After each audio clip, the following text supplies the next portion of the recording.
જો અરીઠા બાકી રહી ગયા હતા કે ખૈરા એટલે બધા પેલા ભીના થઈ ગયા છે અને બાજુનો ફાલે આવી ગયો. જો સામે કેવડું મોટું લીંબુ છે અને આ લીંબુ તો જો તૂટીને અહીંયા ચલવાઈ ગયું છે.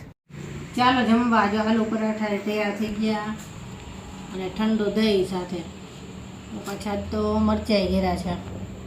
આલુ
મોર્નિંગ. જય શ્રી કૃષ્ણ. કેમ છો બધા?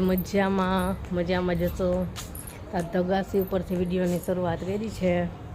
જો અરીઠા બાકી રહી ગયા હતા કે ખૈરા એટલે બધા પેલા ભીના થઈ ગયા છે. વરસાદના પલળી પોચા થઈ ગયા. જો ઘણાય ખૈરા છે. આ વરસાદના પોચા થઈ ગયા હવે નથી. અને બાજુનો ફાલે આવી ગયો. જે પહેલાં તો પૂરા થયા નથી ત્યાં બીજા ફાલ આવ્યા. અને મોગરા જુઓ, દેશી મોગરા. એટલી સુગંધ આવે છે ને પવન આવે ને એટલે પાછી બધે ઉગ્યા છે. જો અહીંયા રીતે જો આ લીંબુ, જો સામે કેવડું મોટું લીંબુ છે અને આ લીંબુ તો જો તૂટીને અહીંયા ચલવાઈ ગયું છે. આ જે તૂટેલું જ છે. આ કેટલા મોટા છે. આ પાકી ગયા છે. આ જાતે ખરે ને એ જ અમે લેવી છે. રોજે ઘણા ખરે છે. સામે રહ્યોની ખરી જશે હવે આજે. જો અહીંયા કેટલા બધા તો ફરીને ઘણા બધા એને આપી દીધા. જ્યાં બધી છે. હા, જો આવા સરસ લીંબુ થાય. અને આની કરતાં મોટા તો ઝાડમાં છે. આ તો હજી નાના છે પણ અહીંયા જો નાના બધા રહ્યા ને મોટા છે. એક લીંબુમાંથી તો ઘણીવાર તમે ઉપયોગ કરી શકો એટલો રસ નીકળે. પાતળી છાલવાળા આવે ને એ થાય છે. આજે વિડીયોની શરૂઆત હજી અત્યારે કરી, બધું કામ પતી ગયું ને પછી, કેમ કે મારે જવું તો બહારે એક કસ્ટમરે આવવાના છે. તો એ કે હવે બપોરે જમીને આવશું અમે. હવે ચાલો મારે બહારનું કામ હતું એ પતાવી આવું. ડ્રેસ સીવવા આપ્યા છે ઘણા દિવસથી તો એ લેવા જવું છે. જો થઈ ગયા હોય તો લઈ આવું. ચાલો. અને આજ રસોઈ બાકી છે. અને રસોઈમાં તો ચણાની દાળ બનાવવાની ઈચ્છા છે. હવે જોઈ ત્યાં કેટલી વાર લાગે છે, કેટલા ટાઈમમાં પાછી આવું છું પછી ખબર પડે. એટલે રસોઈ આવીને કરવાની છે. આજે વરસાદ અંધારો છે એટલે ફટાફટ લઈને આવતી રહું. જો ઝીણા છાંટા તો પડે જ છે. હાલો ફટાફટ જઈ. જો બહાર ગઈ હતી ડ્રેસનો મેં થઈ ગયા છે કે નહીં પણ હજી થયા નથી. એટલે હવે 1-2 દિવસમાં કદાચ થઈ જશે. અને બહાર ગઈને ત્યાં ફોન આવ્યો કે કસ્ટમરનો કે અમે આવવી છે કે અડધી કલાકમાં. ફટાફટ કરી આવી અને ત્યાં કસ્ટમર આવ્યા અને ગયા. પછી આપણે રસોઈમાં તો મગ ભાત કરીને કાં ફટાફટ અને જમીને ફ્રી થયા. અને પછી પાછો વિડીયોનું થોડુંક કામ કર્યું અને કસ્ટમરના ઓનલાઈનના મેસેજ સતત ચાલુ અને ચાલો હવે હજી થોડું કામ છે મારે વિડીયોનું તો એ બતાવું અને પછી પાર્સલની કરવાનું છે એ કરી લઉં. જો અત્યારે થઈ ગઈ છે સાંજ અને સાંજની રસોઈ કરવી છે. તો આજ તો નક્કી કર્યું છે આલુ પરાઠા કરવા છે અને દહીં મેળવી નાખ્યું હતું સવારમાં. જ અત્યારે ગરમી છે ને એટલે તરત જ દહીં થઈ જાય છે, વાર નથી લાગતી.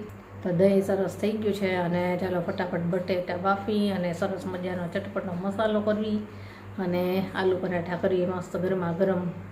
વાતાવરણ તો ઠંડુ તો ન કહેવાય, ગરમીવાળું જ છે, જોરદાર બફારો જ છે. કેમ કે વરસાદ નથી આવતો અને વાદળા સતત રહી છે એટલે બફારો જ રહી નકરો.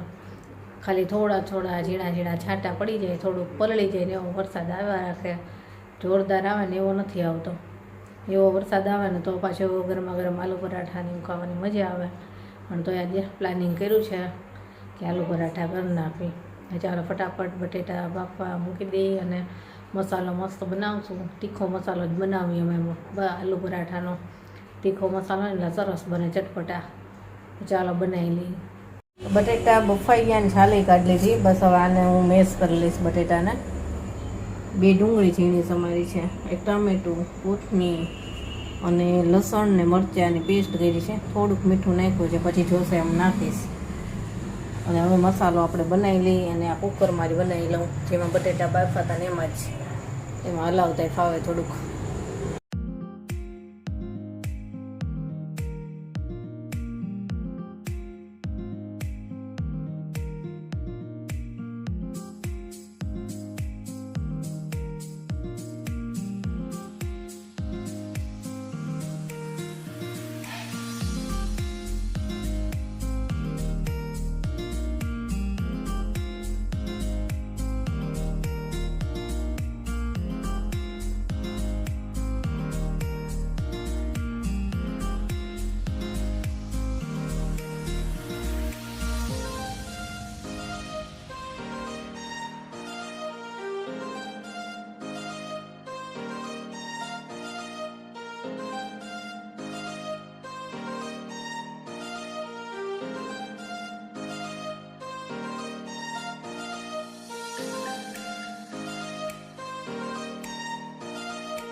ચાલો જમવા. જો આલુ પરાઠા તૈયાર થઈ ગયા અને ઠંડુ દહીં સાથે. પાછા તો મરચાંય ઘેરા છે. આલુ પરાઠા, દહીં અને મરચાં. છોકરાઓએ જમી લીધું અને હું કેવિનના પપ્પા બાકી છે તો અમે જમવા બેસશું. ચાલો બધા જમવા. કેવિન કેવા બન્યા હતા? બહુ સરસ હતા. મજા આવી? હા, ગરમ ગરમ સરસ લાગે આલુ પરાઠા ને દહીં. હાલો જમવા. એ જમીને ફ્રી થઈ ગયા, કામ એ બધું પતી ગયું. બધા ભણવાનું કામ કરે છે અને ચાલો હવે આજનો વિડીયો અહીંયા પૂરો કરશું. કાલે મળીશું. Bye, good night. Bye, good night.